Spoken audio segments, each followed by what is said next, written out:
मैं सरकार का अभिनंदन करता हूं कि उन्होंने देरी से क्यों न हो एक योग्य पुरुष को योग्य पद दिया।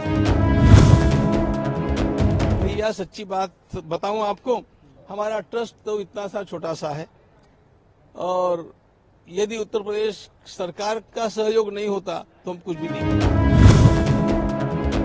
तो हाथ जोड़ करके प्रार्थना है कि इन 3 मंदिरों को सौंप दिया जाना चाहिए, क्योंकि ये आक्रांताओं के हमारे ऊपर किए गए आक्रमणों के सबसे बड़े निशान हैं। गीता भक्ति अमृत महोत्सव में मुख्य रूप से हम लोग श्रीमद् भागवत की कथा का आयोजन किए हैं। एक बात, उसके साथ हमारे देश में देश, धर्म, समाज, संस्कृति, इनके लिए आजीवन सेवामय काम करने वाले 75 श्रेष्ठ सेवकों का सम्मान होगा। उसमें प्रबुद्ध लोगों के व्याख्यान होंगे। उसमें ऋतंभरा जी पधार रही है, उसमें पुष्पेंद्र कुल श्रेष्ठ पधार रहे हैं, उसमें स्वयं स्वामी अवधेशानंद जी पधार रहे हैं और उसमें श्री श्री रविशंकर जी महाराज पधार रहे हैं।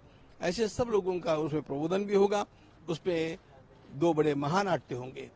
एक रामायण पर जो महानाट्य होगा वो तो देखने के लिए सबको आना चाहिए। लगभग 300 छात्र, 450 छात्र छात्राएं उसमें काम करने वाले हैं और ये ग्लोबल लेवल का महानाट्य है, ग्लोबल लेवल का, तो उसका दर्शन करना चाहिए। यह पुण्य प्रवाह हमारा, इसमें भारतीय संस्कृति का पूरा दर्शन होगा। ये सब देखने जैसा है। फिर 1000 मृदंगों का नाद ब्रह्म की आराधना के रूप में होगा। छोटे बालकों के द्वारा गीता पाठ होगा। ये सब होते समय आप देखेंगे वारकरी शिक्षण संस्था के वहां पर जैसा वारकरी संप्रदाय का सप्ताह होता है, वैसे प्रातःकाल में काकड़ा, फिर ज्ञानेश्वरी पारायण, गाथा भजन और उसके पश्चात प्रवचन, ये सब होने वाला है। और इन सब के लिए गीता परिवार के लगभग 500 कार्यकर्ता पूरे संसार से यहाँ पर आए हैं। मुझे अमेरिका से, इंग्लैंड से लोगों के मैसेज मिलते हैं कि मैं भी आ रहा हूँ, मैं भी आ रही हूँ। ऐसा आनंद है। निश्चित है सर, ये काफी बड़ा कार्यक्रम होने जा रहा है। यदि आप हैं तो सवाल राम मंदिर से भी होंगे। प्राण प्रतिष्ठा के बाद से कैसा है श्रद्धालुओं का उत्साह? आप पुणे में पहली बार पधारे हैं, उसके बाद उत्साह कैसा है और कैसे अयोध्या में? जी बिल्कुल, अयोध्या का उत्साह तो उसका वर्णनातीत ही है, ध्यान रखना, क्योंकि वहाँ लोगों की भी भीड़ बढ़ती जा रही है और लोगों की समर्पण की भावना उमड़ उमड़ करके बहुत आ रही है।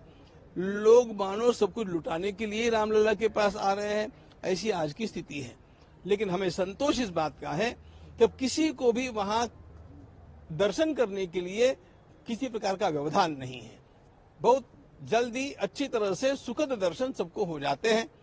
बस केवल ठंड की बात है, वो तो प्राकृतिक बात है। उत्तर प्रदेश सरकार द्वारा काफी व्यवस्था की गई है। अरे भैया सच्ची बात बताऊं आपको, हमारा ट्रस्ट तो इतना सा छोटा सा है और यदि उत्तर प्रदेश सरकार का सहयोग नहीं होता तो हम कुछ भी नहीं कर पाते। निर्माण का कार्य ट्रस्ट ने किया है, लेकिन ये बाहर की व्यवस्थाओं का जो काम है ये उत्तर प्रदेश सरकार ने ही किया है। हम उनके आभारी हैं। राम दरबार का काम अब कब से शुरू हो रहा है और कितना समय लगेगा, कैसा होगा? अभी हम लोग 1 महीने के भीतर ही अगले कंस्ट्रक्शन के काम में लग जाएंगे, क्योंकि वह हमें रुकना नहीं है। लेकिन हम लोग, ऐसा है, देखो, एक विधान की बात बतलाता हूं। भगवान की प्राण प्रतिष्ठा होने के बाद में 48 दिन तक वहां पर एक विशिष्ट प्रकार की पूजा होती है, जिसको मंडल पूजा कहते हैं।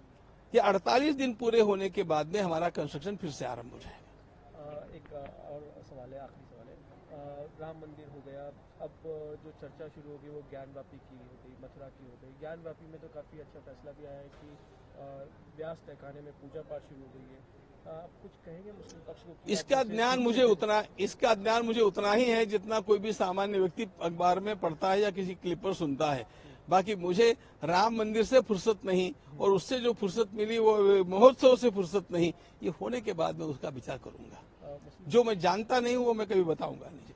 मुस्लिम पक्ष को आप कहेंगे कि ज्ञानवापी को छोड़ दें और जो लड़ाई अब तो चल रही है कोर्ट में, वो सब? हमारी तो हाथ जोड़ करके प्रार्थना है कि इन 3 मंदिरों को सौंप दिया जाना चाहिए, क्योंकि ये आक्रांताओं के हमारे ऊपर किए गए आक्रमणों के सबसे बड़े निशान हैं और इसके कारण लोगों के अंतःकरण में, राष्ट्रीय समाज के अंतःकरण में बहुत वेदना है और यदि इस वेदना को ये लोग शांति के साथ दूर कर देते हैं तो भाईचारा बढ़ने में और अधिक सहयोग मिलेगा। आखिरी सवाल, एल.के. आडवाणी जी को भारत रत्न कल केंद्र सरकार ने जाहिर किया है।